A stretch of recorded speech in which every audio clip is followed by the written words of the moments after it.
Nokia दुनिया की number one mobile company. एक टाइम था दोस्तों, हर दूसरे व्यक्ति के हाथ में नोकिया का ही मोबाइल फोन होता था। तो दोस्तों 2025 में नोकिया की कंपनी कहाँ गायब हो गई?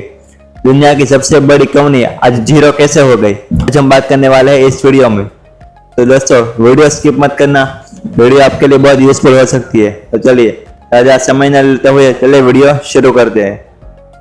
माय नेम इज कुशल चावड़ा और आप देख रहे हैं मेरे यूट्यूब चैनल कॉम्बेरो हब। पहले बात करते हैं नोकिया कंपनी स्टार्ट कब हुई। दोस्तों नोकिया कंपनी की शुरुआत 1865 में हुई थी।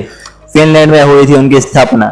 पहले दोस्तों नोकिया एक मोबाइल की कंपनी थी नहीं, परंतु एक पेपर की मिल थी जो लोगों को पेपर बेचती थी और पेपर बनाती थी। वो अपने मिल में रबर बनाते थे, इलेक्ट्रिक केबल डालते थे, इलेक्ट्रिक गैजेट्स होते थे, वो अपने कस्टमर को सप्लाई करते थे और बेचते थे। परंतु इसके बाद उनकी कंपनी धीरे धीरे ग्रो करने लगी और उन्होंने एक साल दौर ऐसा आया 1990 में नोकिया ने पहली मोबाइल बनाने का स्टार्ट किया था।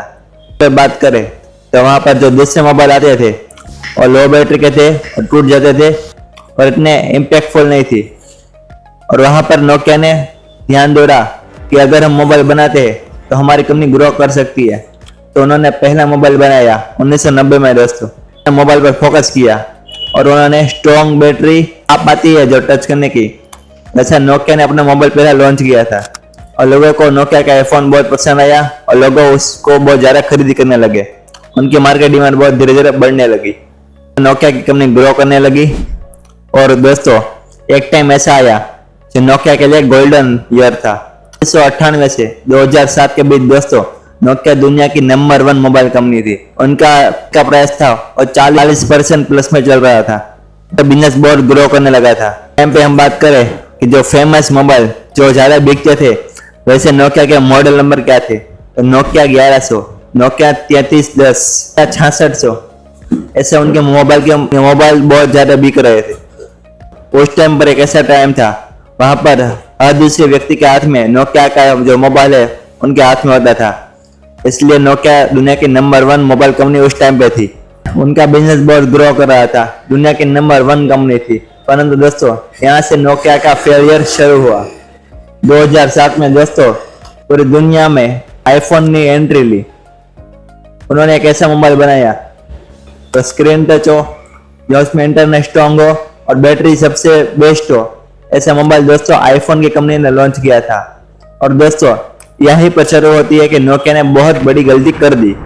ने एंट्री ली तब नोकिया ने ऐसा सोचा कि जो एंड्रॉइड फोन आए हैं वो इतने इम्पैक्टफुल नहीं होंगे, लोग एंड्रॉइड फोन नहीं खरीदेंगे, लोग उनके जो नोकिया के फोन है वही खरीदेंगे। ऐसा लगा कि जो एंड्रॉइड फोन है वो लोगों के लिए सेफ नहीं होंगे, इस एंड्रॉइड फोन और आईफोन कोई नहीं खरीदेगा। दोस्तों जो नोकिया है उन्होंने टच स्क्रीन वाले जो मोबाइल थे उनको इग्नोर कर दिया। इनका लगा कि ये मोबाइल कोई परचेस नहीं करेगा। परंतु दोस्तों जब उनको समझ में आया मार्केट से डाउन हो रहे हैं और उनके मोबाइल कोई खरीद नहीं रहा, तब तक दोस्तों बहुत देर हो चुकी थी। तब तक सैमसंग और एंड्रॉइड जैसी जो कंपनी है उन्होंने मार्केट में अपनी पहचान बना ली थी और मार्केट में अपना प्रभुत्व जमा लिया था। और यहाँ से नोकिया की कंपनी का डाउनफॉल बहुत शुरू हो गया था। तो दूसरी गलती नोकिया की यह है कि उनके जो मैनेजर थे जो डिसीजन वाले और डिसीजन लेने से बहुत डरते थे और डिसीजन बहुत फास्ट नहीं ले पा रहे थे। इसलिए अभी उनकी कंपनी बहुत डाउनफॉल पे जा रही थी। तो नोकिया ने अपनी कंपनी को आगे ले जाने के लिए माइक्रोसॉफ्ट कंपनी है उनके साथ उन्होंने पार्टनरशिप चालू की और उनके साथ उन्होंने मिलकर जो विंडो मोबाइल होता है वो मार्केट में लॉन्च किया था। तो लगा कि इससे हमारा बिजनेस ग्रो कर सकता है, पर दोस्तों ऐसा हुआ नहीं था। उनके जो डेवलपर थे वो प्रॉपर तरीके से काम नहीं कर रहे थे और इसका इम्पैक्ट ये हुआ कि एंड्रॉइड ने पूरे मार्केट में अपना प्रभुत्व जमा लिया था। और दोस्तों की नंबर वन कंपनी नोकिया ने अब हार मान ली थी और उन्होंने अपनी कंपनी माइक्रोसॉफ्ट को 7.2 बिलियन में उन्होंने बेच दी थी और माइक्रोसॉफ्ट ने उनसे वो कंपनी खरीद भी ली। यहाँ से नोकिया गायब हो गया। आज हम बात करें कि 2024-25 में नोकिया कहाँ पर है, तो दोस्तों उन्होंने अब अपने टीवी बनाने की चालू कर दी और उन्होंने नेशनल लेवल पे अंडर जो ग्लोबल होता है वहां पर उन्होंने अपने मोबाइल नए चालू किए हैं, परंतु दोस्तों इतने सक्सेस नहीं है। दोस्तों, नोकिया की ये फेलियर स्टोरी से हमें क्या सीखने को मिलता है?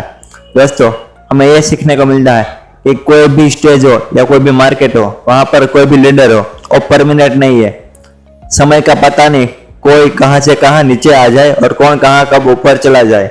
इसलिए जो मार्केट होता है उसके साथ हमें चेंज लाना चाहिए और अपने प्रोडक्ट में भी चेंज लाना चाहिए और टाइम के साथ अपने टेक्नोलॉजी में भी उन्हें चेंज लाना चाहिए। कस्टमर की जो डिमांड है और प्रोडक्ट उनको मार्केट में लाना चाहिए। हमको जो बेचना है वो नहीं, मार्केट में कस्टमर को कौन सी चीज का सॉल्यूशन चाहिए उसको लॉन्च करके दोस्तों बिजनेस स्टार्ट करना चाहिए। दोस्तों, आशा रखता हूँ कि आपको नोकिया की ये स्टोरी बहुत पसंद आई होगी और आप कभी जब रियल लाइफ में बिजनेस स्टार्ट करेंगे तो बात को ध्यान में रख के अपना बिजनेस स्टार्ट करना। दोस्तों, ऐसे ही बिजनेस सक्सेसफुल और फेलियर स्टोरी देखने के लिए माय यूट्यूब चैनल कंपेयर को लाइक करें, शेयर करें और सब्सक्राइब करें और कमेंट में जरूर बताएं कि आपको अगली कौन सी कंपनी की स्टोरी सुननी है। तब तक जय हिंद, जय भारत।